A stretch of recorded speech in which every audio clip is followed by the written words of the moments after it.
Assalamualaikum warahmatullahi wabarakatuh. Pemirsa yang dirahmati Allah Subhanahu wa taala, pada bulan yang penuh berkah ini, di bulan Ramadan ini, kita berada pada kegiatan atau acara dialog Ramadan, dan hari ini kita bersyukur kedatangan seorang ustadz, seorang mubalik Sulawesi Tenggara yang bernama Ustadz Abu Fadil, ya.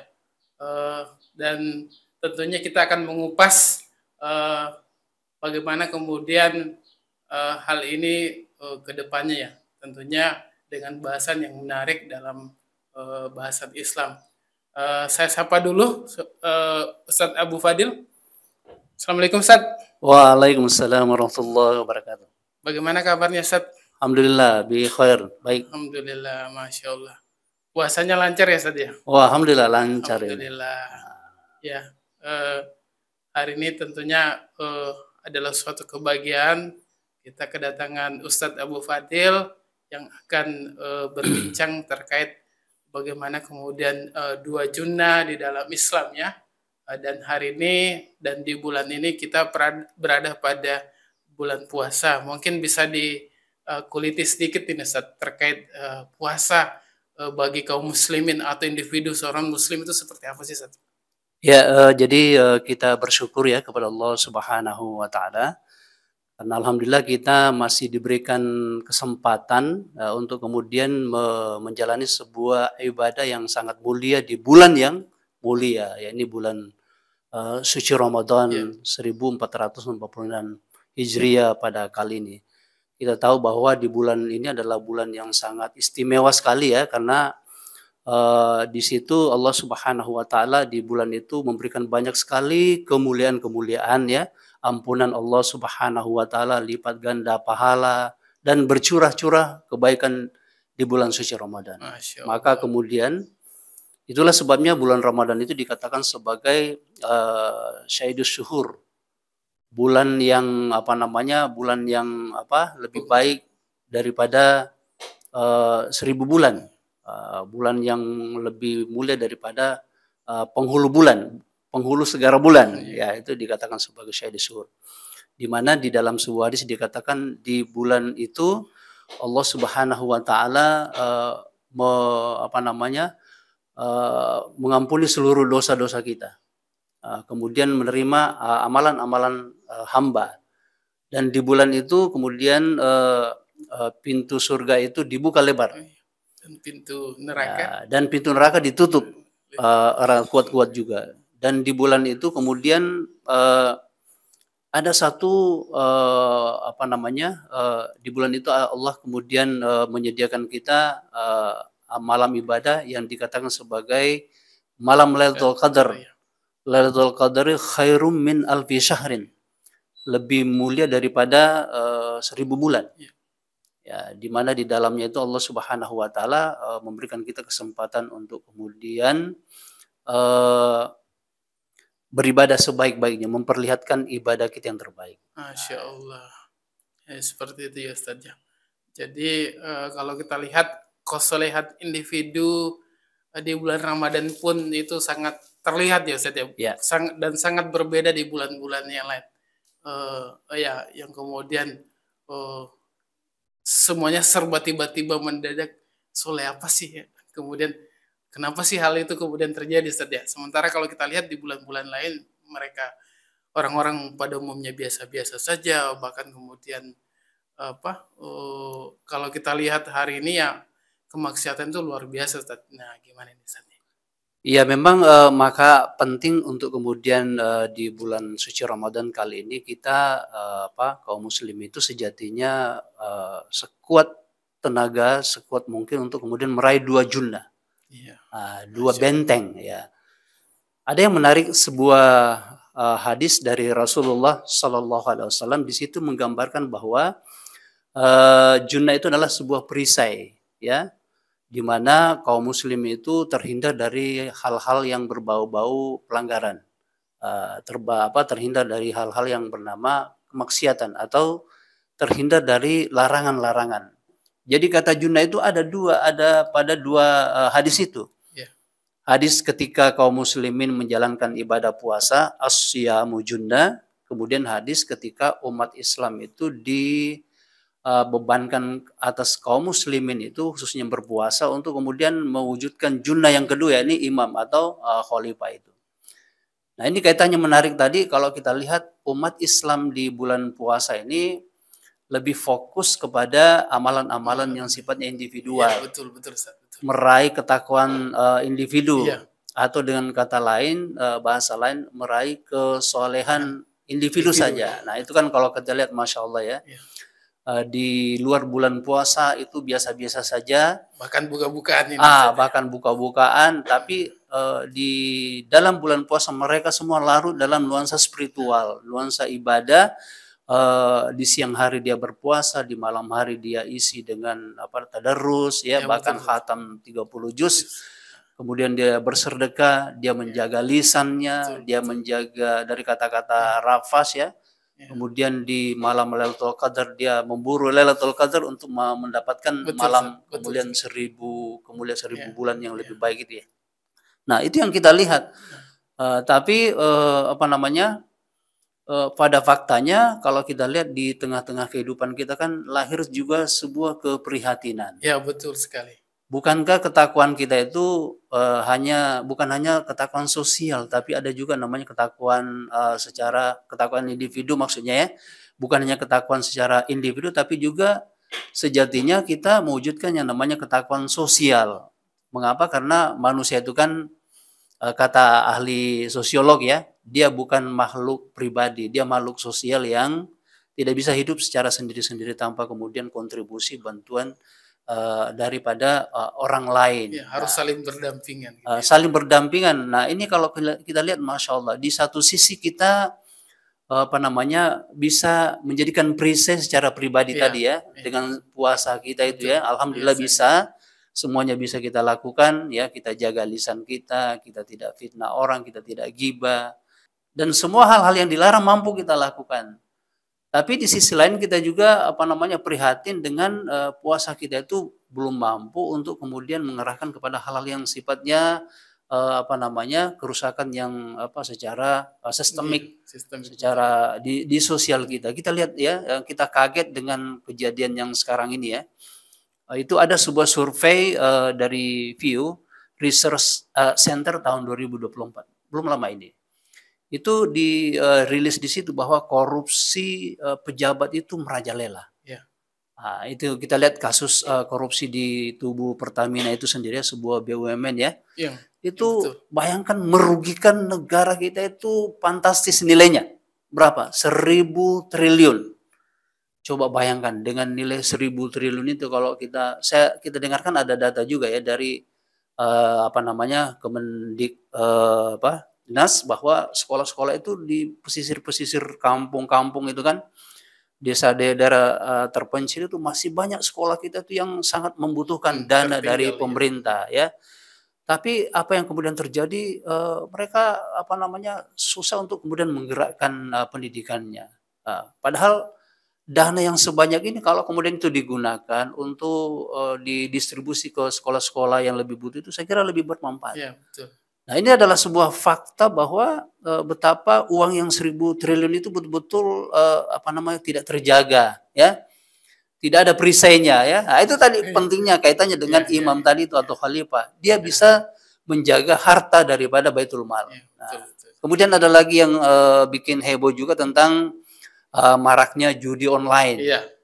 Jadi maraknya judi online itu bayangkan ada 8,8 juta warga itu dengan perputaran uang yang fantastis juga. Berapa? 600 triliun. 600 triliun uang yang berputar di judi online. Yang kita tahu sudah mafhum bahwa bagaimana dengan judi itu kan sesuatu yang diharamkan oleh Allah Subhanahu wa taala. Ada lagi pinjaman online ya, itu menjerat sekitar 18 juta orang total. Itu berapa persen dari total penduduk Indonesia yang kurang lebih 200 juta itu. Ya? Nah, itu transaksi yang beredar itu sekitar 69 triliun. 69 triliun. Jadi kita lihat ini baru sekitar sekilas dengan kasus ini. Belum lagi kasus-kasus lain ya, tentang persinahan, tentang korupsi ya. Korupsi itu sudah tadi ya, tentang hal-hal yang berbau-bau kemaksiatan secara sistemik, kemiskinan ya, ketidakadilan yang dilakukan oleh penyelenggara negara ini, pelayan umat ini nyata di tengah kita. Nah, mengapa terjadi itu? Karena yang kedua ini yang tidak ada. Yaitu perisai umat di tangan seorang khalifah, al-imamu junna. Jadi kata Rasulullah itu adalah khalifah itu adalah junna. Dia membentengi kaum muslimin dari banyak hal. Ya, kalau kita lihat itu kan pemimpin itu kan dia membentengi kaum muslimin, menjadi perisainya.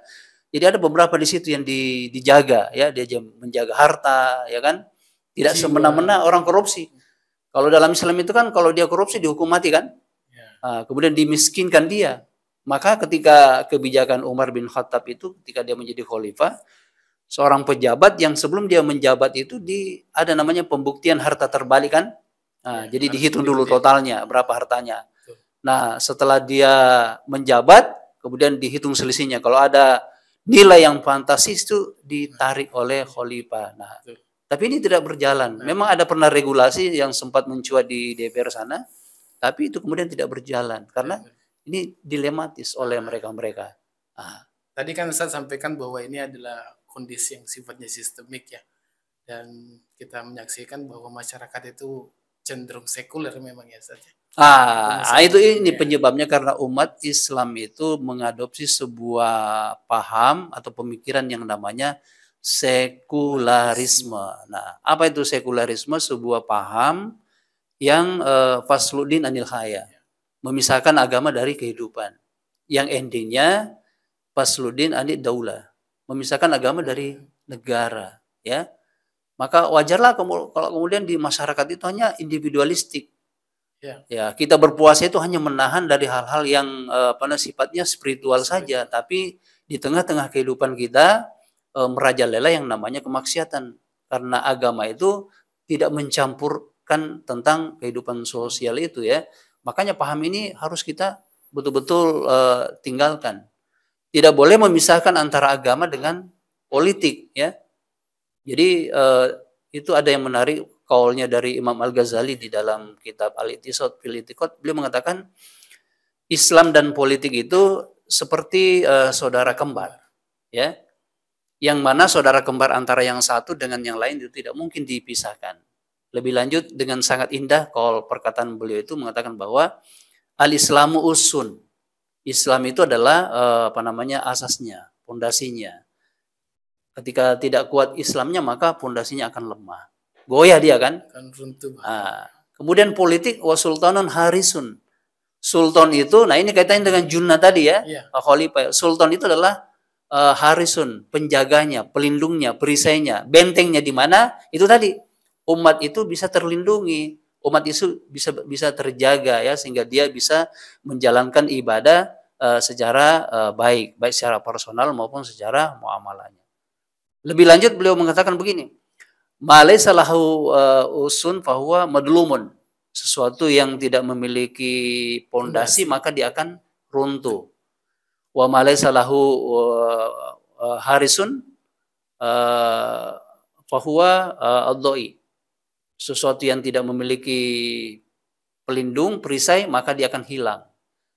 Hilang maksudnya apa? Tidak ada hak legalitas formal yang menjalankan hukum-hukum Allah Subhanahu wa taala. Ya kayak ini faktanya judi kan? Judi termasuk korupsi ini kan. Kalau di dalam Islam itu maka koruptor-koruptor itu sudah tidak bisa lagi menghirup udara segar ya kemana-mana karena sudah pasti diberikan hukuman yang tegas oleh sang khalifah. Nah, jadi dan kelihatannya tidak ada ketakutan hari ini ya Ustaz. Jadi saya tuh ngobrol dengan beberapa teman-teman tuh seperti sudah tidak ada iman, tidak ada itu ya Ustaz.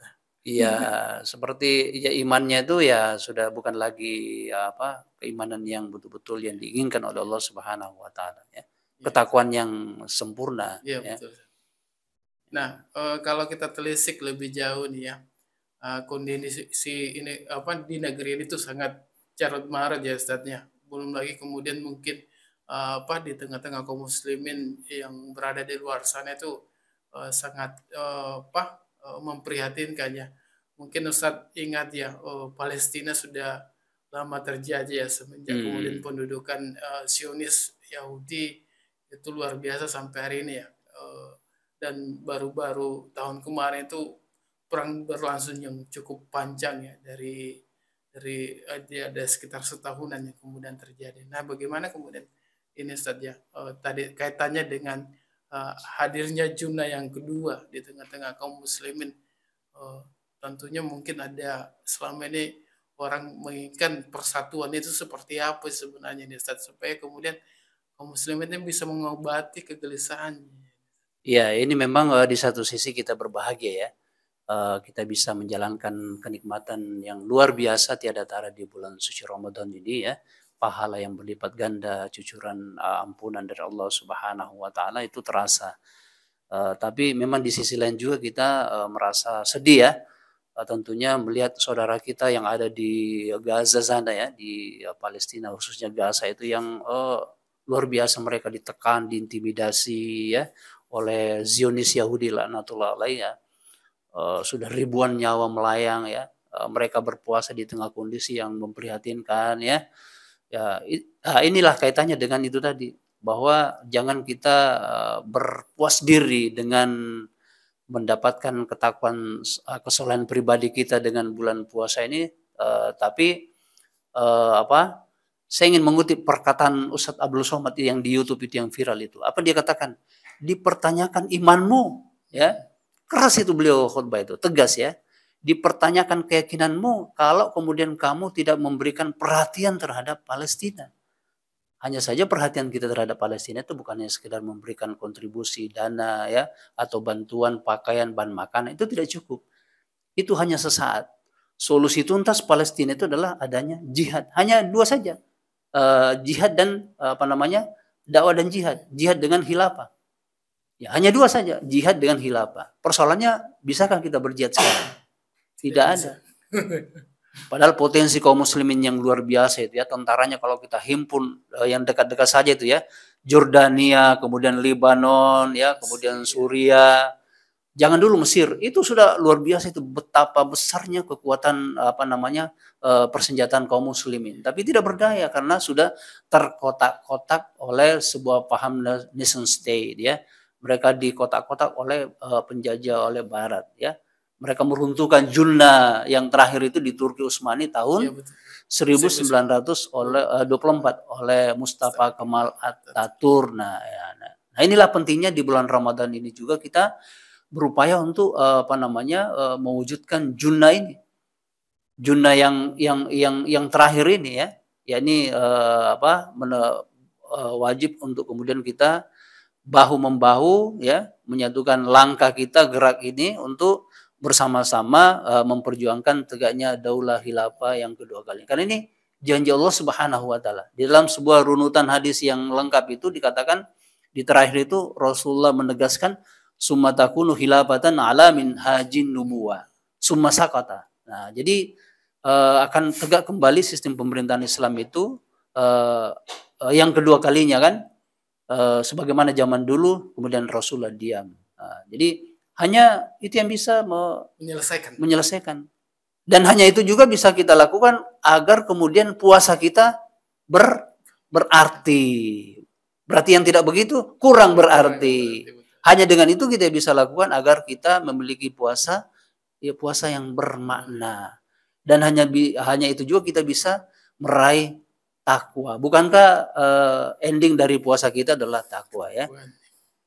Ya ayyuhalladzina amanu kutiba alaikumusiyam, wahai orang yang beriman diwajibkan atas kalian berpuasa kama kutiba alal ladzina min qablikum, sebagaimana telah diwajibkannya umat sebelum kalian. La'allakum tattaqun. Nah, takwa itu adalah pondasi yang terkuat dari menjaga kita dari perisai yang luar biasa. Dorongan takwa itulah kemudian kita bisa terhindar dari hal-hal yang dilarang. Nah, itulah perisai yang oleh ulama menyebutnya sebagai junnah Nah, 2 junna itulah yang kemudian bisa kita bisa wujudkan kalau kemudian kita ingin mendapatkan puasa kita itu mendapatkan derajat sempurna, derajat takwa. Masya Allah. Jadi seperti itu ya Ustaz. Terima kasih Ustaz atas kehadirannya di dialog Ramadan kali ini, dan tentunya kedepannya juga kita berharap